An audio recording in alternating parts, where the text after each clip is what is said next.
कहानी कहानी एक छोटी सी चिड़िया की। एक छोटी सी चिड़िया जो पहली बार अपना घर बनाने को चली।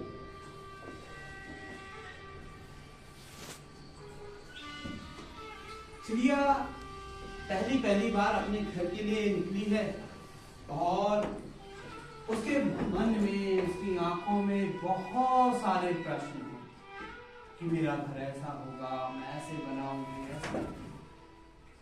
वो चिड़िया उड़ते उड़ते उड़ते उड़ते जंगल में जा पहुंची।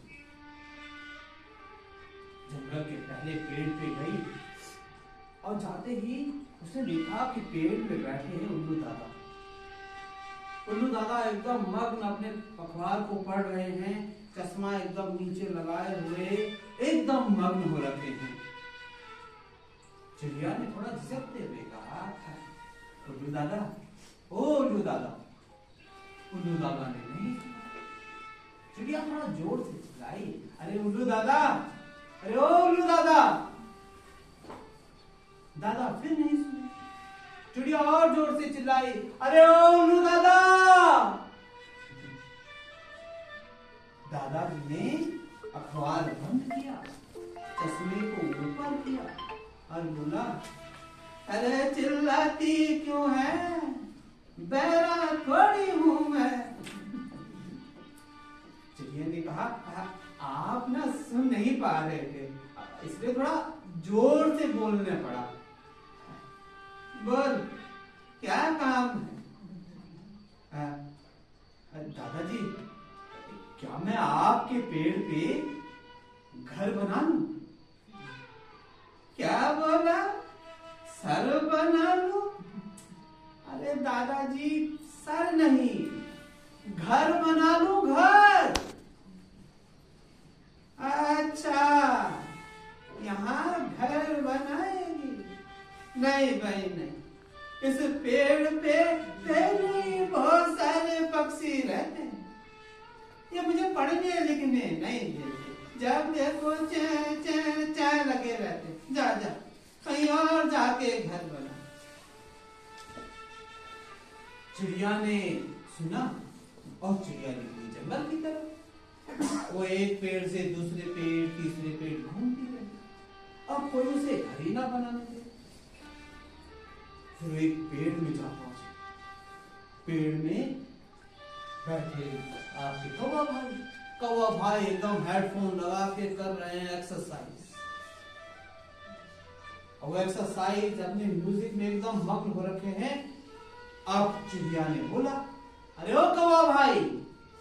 अब कौवा भाई क्यों सुनते? क्योंकि उनके कान में थे हेडफोन। चिड़िया थोड़ा डरते उसके पास गए और उन्होंने कौवे की टी शर्ट को हिलाया। अरे कौवा भाई। कौवा भाई एकदम डर से हिला, अरे क्या है? अरे कमबख्त, हार्ट फेल कर दिया था तूने। सॉरी कौवा भाई, आपने हेडफोन लगाए थे ना, तो आप सुन नहीं पाए, इसलिए थोड़ा सा। हाँ ठीक है, क्या काम है? कौवा भाई, क्या मैं आपके पेड़ पे घर बना लूं? क्या बोला? आपके पेड़ पे घर बना लूं? सोचना भी मत, पहले इस पेड़ में इतने कौवे रहते हैं, जब देखो कैं कैं कैं कैं लगे रहते हैं। राजा कहीं और जाके घर बना। चिड़िया ने थोड़ा और विनम्र होकर कहा कि देखो कौवा भाई, दिन होने को आया है और मैं तब से घर की तलाश में हूं और कोई अपने पेड़ पे घर ही नहीं बनाने देता। प्लीज बनाने दो ना। मैंने बोल दिया ना, यहाँ कोई जगह नहीं है, चलता जा यहाँ से। प्लीज कौवा भाई। अरे भागती है कि नहीं? यही डंपल उठा के मारूंगा सिर में, चल भाग यहाँ से।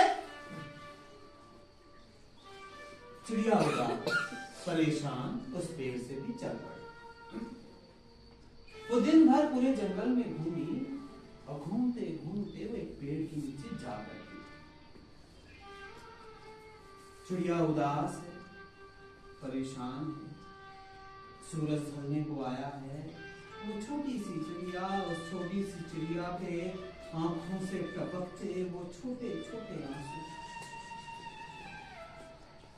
वो रो रही है। तभी एक भारी भरकम आवाज आई, अरे ओ चिड़िया, रोती क्यों है, क्यों परेशान? चिड़िया ने मुंडी उठाई और इधर उधर देखा तो कोई दिखाई नहीं। फिर से आवाज आई, अरे पगली, इधर उधर क्या देखती है? मैं हूं बरगद का पेड़ जिसके नीचे तू बैठी हुई है। बोल, क्या हुआ? अरे क्यों रो रही है? चिड़िया उदास, परेशान बोली, क्या बताऊं बरगद, सारी सुबह से इस जंगल में भटक रही, कोई अपने पेड़ पे घर ही नहीं बनाने देता। अब तुम ही बताओ बरगद भाई, क्या मैं इतनी बुरी हूं? अरे मैं तो पहली बार इस जंगल पे आई, मैंने तो आज तक किसी के साथ लड़ाई भी नहीं करी है। शाम होने को आई है और मेरे पास रहने के लिए एक घर नहीं है।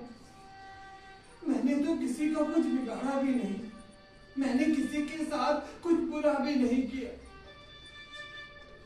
शाम होने को आई है बरगद भाई, और मैं बिना घर के यहाँ बैठी हुई हूँ। मैंने तो किसी का कुछ खराब भी नहीं किया। तभी बरगद के पेड़ ने कहा, अरे पगली, रोती क्यों है? देख देख, मैं कितना विशाल हूं। अरे जहां तेरी इच्छा वहां घर बना। चिड़िया ने अपने आप से पूछे, तुम ठीक है? तुम सही कह रहे हो ना बरगद भाई?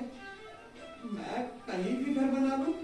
अरे हाँ पगली, जहां तेरी इच्छा वहां घर बना। चिड़िया बड़ी खुश हुई।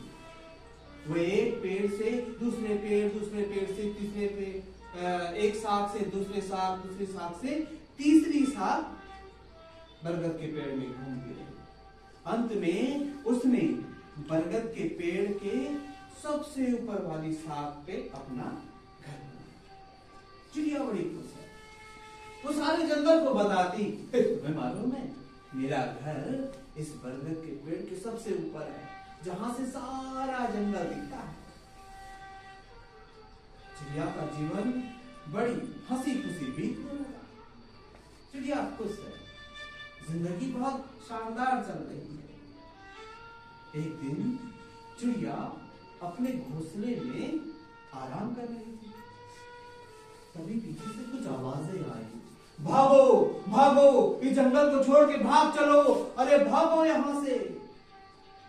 चिड़िया ने देखा कि सारे पशु पक्षी जंगल को छोड़ के भाग रहे हैं और आवाजें आ रही है, अरे भागो भागो, इस जंगल में आग लगी है, आग, अपनी जान बचाओ, भागो यहां से। अब चिड़िया सोच रही है।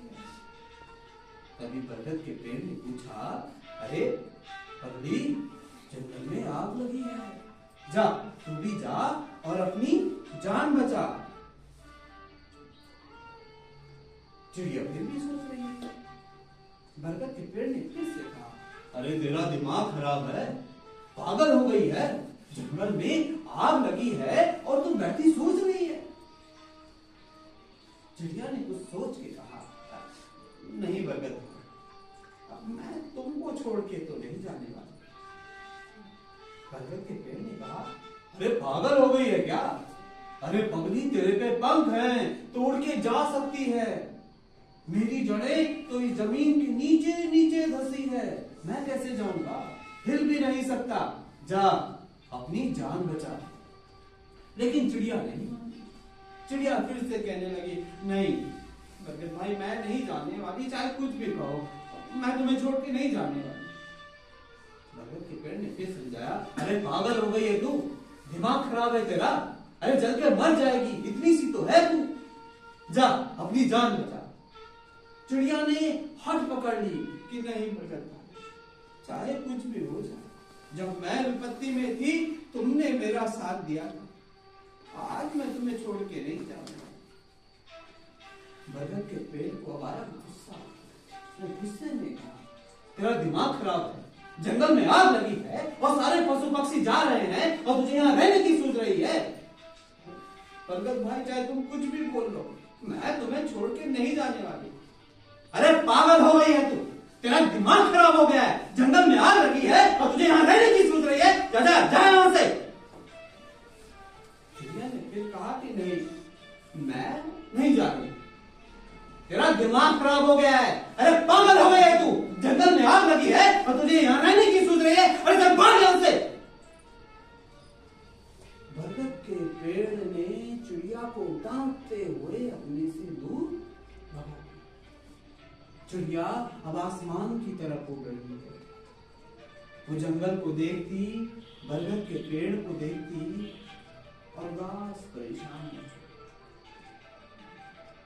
आसमान पे उड़ते उड़ते ऊपर आसमान पे जा रहे, तभी अचानक चिड़िया ने नीचे की तरफ रोदा खाया, चल पड़ी नदी की तरफ, चोंच पे पानी भरा और चल पड़ी जंगल की आग की तरफ। बाकी पशु पक्षी देख रहे, बाकी उसका मजाक उड़ाते, बोलते बड़ी आई, इतनी सी तो चिड़िया, ये हो जाएगी जंगल क्या, अरे पगला गई है, अरे छोटी सी उम्र में सठिया गई है, दिमाग खराब है, चलो चलो आगे चलो, पगला गई है ये। ऐसी बहुत सारी आवाजें उसके इर्द गिर्द गूंज रही थी, लेकिन चिड़िया बार बार वो करती। अब ये देख रहे थे उल्लू दादा ने देखा और सोचा, ये कल की आई हुई चिड़िया अपने घर के बारे में सोच रही, और मैंने तो जिंदगी भी यही काटी, अरे जल के मर भी गया तो क्या फर्क पड़ता है। उल्लू भी गया नदी की तरफ, चोंच पे पानी भरा और चल पड़ा जंगल की आग की तरफ। अब ये सब मंजर देख रहे थे कौवा भाई का हो गया ये बोला ये बुढ़ा उल्लू जो अखबार में से कांप कांप के पकड़ता है, ये छोटी सी चिड़िया ये बुझाएगी जंगल की आग, अरे हम बुझाएंगे जंगल की आग। इसी दिन के तो डोले सोले बनाए हमने। कौवा भी गया नदी की तरफ, चोंच पे पानी भरा और चल पड़ा जंगल की आग की तरफ। अब ये देखा देखी हाथी भाई भी देखे, बोले हम यहाँ चोंचों से थोड़ी बुझेगा जंगल की आग, हमारी तो सूंड में 15 लीटर पानी भर जाए, हम बुझाएंगे जंगल की आग। भाई ने भी सूंड में पानी भरा और चल पड़ा जंगल की आग की तरफ। अब सोचिए, जब तक चिड़िया की चोंच से पानी गिर रहा था तब तक वो एक बूंद थी, अब लाखों पक्षियों की लाखों चोंचों से लाखों बूंदें गिर रही हैं, तो मौसम बना और जंगल की आग